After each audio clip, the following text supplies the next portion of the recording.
How wonderful. Stanley was alone. Finally. This is great, he thought to himself. This is what I've wanted all along. I got what I wanted.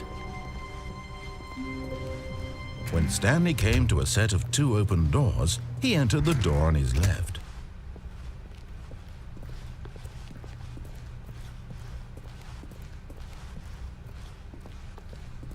Yet there was not a single person here either. Feeling a wave of disbelief, Stanley decided to go up to his boss's office, hoping he might find an answer there. Coming to a staircase, Stanley walked upstairs to his boss's office.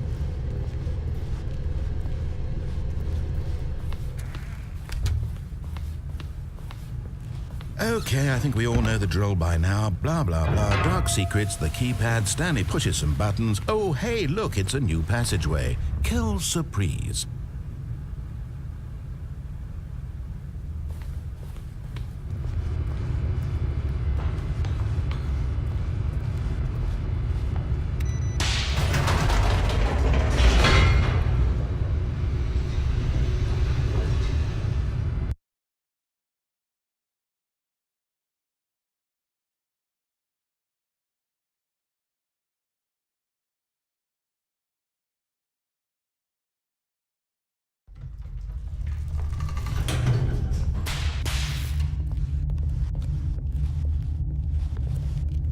Stanley walked straight ahead through the large door that read Mind Control Facility.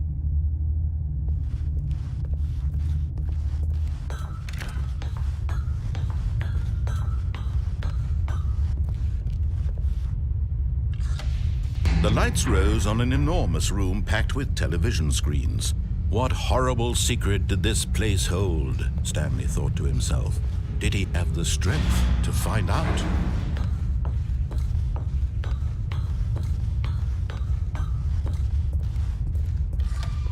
Now the monitors jumped to life, their true nature revealed. Each bore the number of an employee in the building, Stanley's co-workers. The lives of so many individuals reduced to images on a screen, and Stanley, one of them, eternally monitored in this place where freedom meant nothing.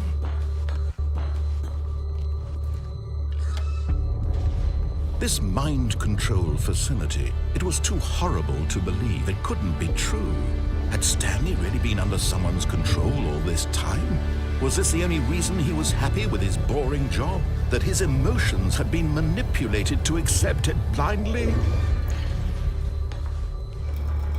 No, he refused to believe it. He couldn't accept it. His own life in someone else's control? Never! It was unthinkable, wasn't it? Was it even possible? Had he truly spent his entire life utterly blind to the world? But here was the proof, the heart of the operation. Controls labeled with emotions, happy or sad or content. Walking, eating, working, all of it monitored and commanded from this very place. And as the cold reality of his past began to sink in, Stanley decided that this machinery would never again exert its terrible power over another human life. For he would dismantle the controls once and for all. Oh, Stanley, you didn't just activate the controls, did you? After they kept you enslaved all these years, you go and you try to take control of the machine for yourself. Is that what you wanted? Control? Oh, Stanley, I applaud your effort, I really do. But you need to understand, there's only so much that machine can do. You were supposed to let it go, turn the controls off, and leave. If you want to throw my story off track, you're going to have to do much better than that. I'm afraid you don't have nearly the power you think you do. For example, and I believe you'll find this pertinent, Stanley suddenly realized he had just initiated the network's emergency detonation system.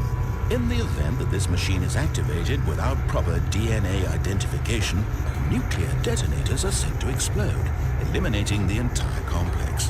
How long until detonation then? Let's say 2 minutes. Now this is making things a little more fun, isn't it, Stanley? It's your time to shine. You are the star. It's your story now. Shape it to your heart's desires. Oh, this is much better than what I had in mind. What a shame we have so little time left to enjoy it. Mere moments until the bomb goes off. But what precious moments each one of them is.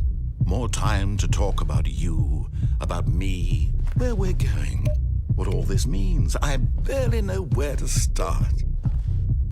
What's that? You'd like to know where your co-workers are? A moment of solace before you're obliterated?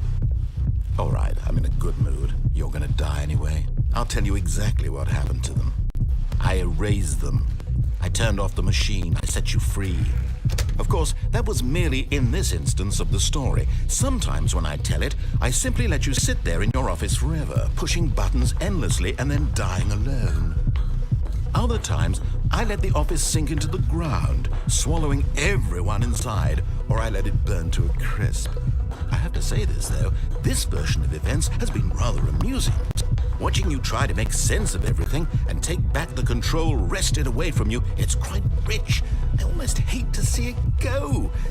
But I'm sure whatever I come up with on the next go-around will be even better. My goodness, only 34 seconds left. But I'm enjoying this so much. You know what? To hell with it. I'm going to put some extra time on the clock. Why not? These are precious additional seconds, Stanley. Time doesn't grow on trees. Oh dear me, what's the matter, Stanley? Is it that you have no idea where you're going or what you're supposed to be doing right now? Or did you just assume when you saw that timer that something in this room was capable of turning it off? I mean, look at you. Running from button to button, screen to screen, clicking on every little thing in this room. These numbered buttons, no, these colored ones, or maybe this big red button, or this door. Everything, anything, something here will save me. Why would you think that, Stanley? That this video game can be beaten? Won? Solved? Do you have any idea what your purpose in this place is? Stanley. You're in for quite a disappointment. But here's a spoiler for you. That timer isn't a catalyst to keep the action moving along. It's just seconds ticking away to your death. You're only still playing instead of watching a cutscene because I want to watch you for every moment that you're powerless. To see you made humble. This is not a challenge. It's a tragedy. You wanted to control this world, that's fine. But I'm going to destroy it first, so you can't. Take a look at the clock, Stanley. That's 30 seconds you have left to struggle. 30 seconds until a big boom and then nothing. No ending here, just you being blown to pieces. Will you cling desperately to your frail life, or will you let it go peacefully? Another choice. Make it count. Or don't. It's all the same to me, all a part of the joke. And believe me, I will be laughing at every second of your inevitable life from the moment we fade in until the moment I say, happily ever after.